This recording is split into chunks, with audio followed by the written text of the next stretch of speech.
ఆంధ్రప్రదేశ్ రాజకీయాల్లో అధికార జనసేన పార్టీలోకి మరో భారీ చేరికల పర్వానికి తెరలేవబోతున్నట్లు పొలిటికల్ సర్కిల్స్లో గట్టిగా వినిపిస్తుంది. జనసేన పార్టీలో చేరిన మాజీ మంత్రి బాలినేని శ్రీనివాసరెడ్డి ఉమ్మడి ప్రకాశం జిల్లాలో తన రాజకీయ పట్టును నిరూపించుకోవడంతో పాటు పార్టీ అధిష్టానం వద్ద తన పరపతిని మరింత పెంచుకునేందుకు ముమ్మర ప్రయత్నాలు చేస్తున్నట్టు తెలుస్తుంది.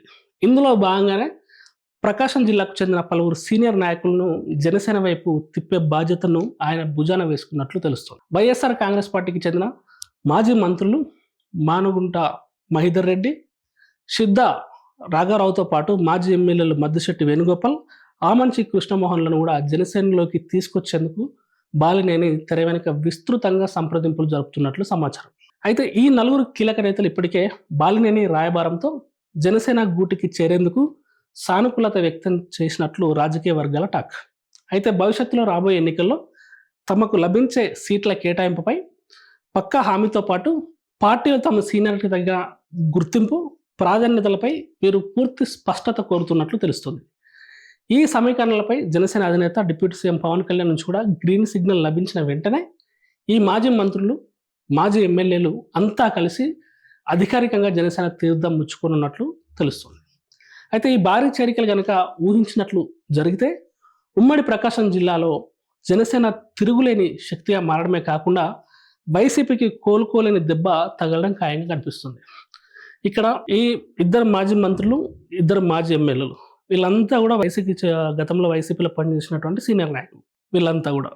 వీళ్ళంతా బాలినేని శ్రీనివాసరెడ్డితో ఆయనతో పాటు పార్టీలో ఉండి ఆయనతో సన్నిహిత సంబంధాలు, సత్సంబంధాలు కలిగిన వ్యక్తులు వీళ్ళంతా. అయితే ఈ సీనియర్ నేతలందరూ కూడా ఒకవేళ ప్రకాశం జిల్లాకు సంబంధించిన ఈ సీనియర్ నేతలందరూ కూడా ఒకవేళ బాలినేని శ్రీనివాసరెడ్డి చొరవతోని, ఆయన ఇచ్చిన హామీతోని పవన్ కళ్యాణ్ దగ్గరికి కనుక వెళ్తే, పవన్ కళ్యాణ్ నుంచి మాత్రం స్పష్టమైన హామీ వస్తే, పవన్ కళ్యాణ్ నుంచి మాత్రం ఆయన దగ్గర నుంచి స్పష్టమైన హామీ వస్తే మాత్రం ఈ నలుగురు జనసేన పార్టీలో చేరితే మాత్రం ప్రకాశం జిల్లాలో జనసేనకి ఒక భారీ ఊపు వస్తుంది, భారీ ఉత్సాహం వస్తుంది, భారీగా బలం వస్తుంది.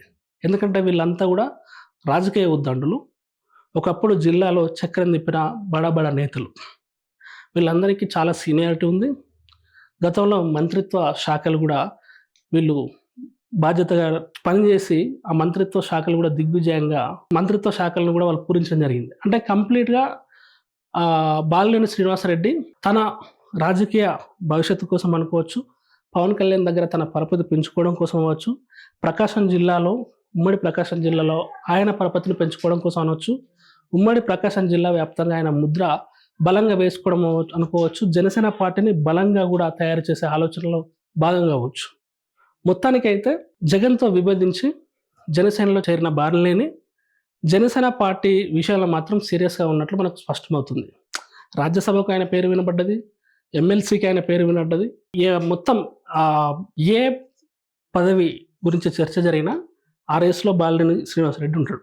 అయితే ఈ బాలినేని కూడా కొత్త పార్టీలో జాయిన్ అయ్యాడు కాబట్టి ఇంకొన్ని రోజులు వేచి చూసి బాలినేనికి ఒక ప్రతిష్టాత్మక పదవి కట్టబెడదాం అనే ఆలోచనలో కూడా పవన్ కళ్యాణ్ ఉన్నట్లు తెలుస్తుంది. అయితే ఈలోపు ఖాళీగా ఉండకుండా ఈలోపు జనసేన పార్టీని విస్తృతంగా ప్రజల్లోకి తీసుకెళ్లే విధంగా రాష్ట్ర వ్యాప్తంగా ఆయన సేవలు అందించే అందులో భాగంగా పనిలో భాగంగా ముందుగా ప్రకాశం జిల్లాపై బాలినేని ఫోకస్ చేస్తున్నట్టు తెలుస్తుంది. అందులో భాగంగానే ఆయన సహచరులు, గతంలో ఆయనతో పాటు పనిచేసిన వాళ్ళు, ఆయనతో పాటు వైసీపీలో ఎవరైతే ఉన్నారో వాళ్ళందరినీ కూడా ఒక తాటి మీదకి తీసుకొచ్చి ముందు ప్రకాశం జిల్లా నుంచే ఆయన ప్రాతినిధ్యం వహిస్తున్న జిల్లా నుంచే అటువైపుగా అటు దిశగా అడుగులు వేస్తున్నట్టు మనకు స్పష్టంగా అర్థమవుతుంది. అందులో భాగంగానే ఇద్దరు మాజీ మంత్రులు, ఇద్దరు మాజీ ఎమ్మెల్యేలను జనసేనలోకి లాగితే దాదాపు మొత్తం కలిపి ఒక 5-6 నియోజకవర్గాలలో జనసేన కవర్ అయిపోద్ది. మళ్ళీ వీళ్ళంతా జిల్లా వ్యాప్తంగా ఇన్ఫ్లుయెన్స్ ఉన్న వ్యక్తులు. వీళ్ళందరూ కూడా కేవలం వాళ్ళ 5 నియోజకవర్గాలకే కాకుండా జిల్లా వ్యాప్తంగా వాళ్ళందరికీ కూడా ఇన్ఫ్లుయెన్స్ ఉన్న వ్యక్తులు. సో వాళ్ళ చేరిక ఎప్పటికైనా ముమ్మాటికి ఎట్టి పరిస్థితుల్లోనే జనసేనకు బలం చేకూర్చేది. కాబట్టి వాళ్ళు వస్తే ప్రకాశం జిల్లాలో జనసేన బలపడుతుంది అనడంలో ఎలాంటి సందేహం లేదు. ఆ ఇంపాక్ట్ రాష్ట్ర వ్యాప్తంగా కూడా ఉంటుంది అనడంలో ఎలాంటి సందేహం లేదు. రాబోయే రోజుల్లో ఇప్పటికి కూడా కూటమి నేతలకు సంబంధించి రాబోయే 25 సంవత్సరాలు మేమే అధికారంలో ఉంటాము, మేమే పొత్తులో ఉంటాము, కూటమి ఇట్లాగే ఉండి నెక్స్ట్ ఎన్నికలను కూడా ఫేస్ చేస్తుందని ఇప్పటికే చంద్రబాబు చాలాసార్లు ప్రకటించారు, పవన్ కళ్యాణ్ చాలాసార్లు ప్రకటించారు, లోకేష్ చాలాసార్లు ప్రకటించారు. రేపు పొత్తులో భాగంగా కూడా వీళ్ళు నలుగురు మళ్ళీ పార్టీలో జాయిన్ అయినా కూడా అప్పటి వరకు సీట్ల సంఖ్యను పెంచుకోవడము, కూర్చొని మాట్లాడుకోవడము, అప్పటి వరకు జనసేన ఇంకా కొన్ని ఎక్కువ సీట్లు కావాలని పట్టుబట్టడం కూడా జరగవచ్చు. ఆ క్రమంలో సీనియర్ నేతలందరినీ కూడా అప్పటి వరకు పార్టీని స్ట్రాంగ్ చేసుకొని ఆయన కొన్ని పర్టికులర్‌గా కొన్ని ఏరియాలలో పార్టీని స్ట్రాంగ్ చేయాలనుకుంటున్నట్టు తెలుస్తుంది మనకి. పవన్ కళ్యాణ్ అనుకుంటున్నట్టు తెలుస్తుంది. సో, అందులో భాగంగానే ఎక్కడెక్కడైతే ఎవరెవరైతే పార్టీలోకి రావడానికి సిద్ధంగా ఉంటారో వాళ్ళందరికీ వీలైతే టికెట్లు, ఎమ్మెల్యే టికెట్లు రేపు కూటమి పొత్తులో ఉన్నా కూడా, అంటే కూటమి ద్వారా 2029 ఎన్నికలకు వెళ్ళినా కూడా వాళ్ళకి వీలైతే ఎమ్మెల్యే టికెట్లు, లేదు ఒకవేళ అప్పుడున్న పరిస్థితులు కూడా వీలవ్వట్లేదు అంటే మళ్ళీ ఎమ్మెల్సీలు, రాజ్యసభలు, ఇంకేదైనా గవర్నర్ పోస్టులు, సెంట్రల్ మినిస్టర్స్, ఎంపీ టికెట్లు, ఇలా ఏదైనా సరే వాళ్ళని అకామిడేట్ చేసే విధంగా కూడా పవన్ కళ్యాణ్ ఆలోచిస్తున్నట్టు తెలుస్తుంది.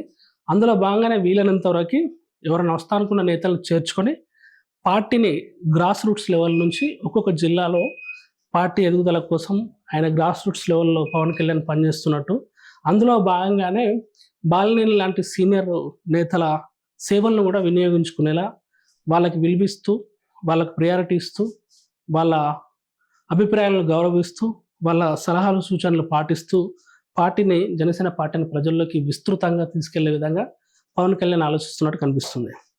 కాబట్టి బాలినేని పవన్ కళ్యాణ్ కాంబినేషన్ ప్రకాశం జిల్లాలో కూడా బాగానే వర్కౌట్ అయ్యే సూచనలు కనిపిస్తూ ఉన్నాయి. ఈ నలుగురు నేతలు కనుక పార్టీలోకి వచ్చినట్టయితే ఆ ఉమ్మడి ప్రకాశం జిల్లా వ్యాప్తంగా కూడా జనసేన పార్టీ విస్తృతంగా గ్రామానికి రీచ్ అవుతుందనడంలో ఎలాంటి సందేహం లేదు.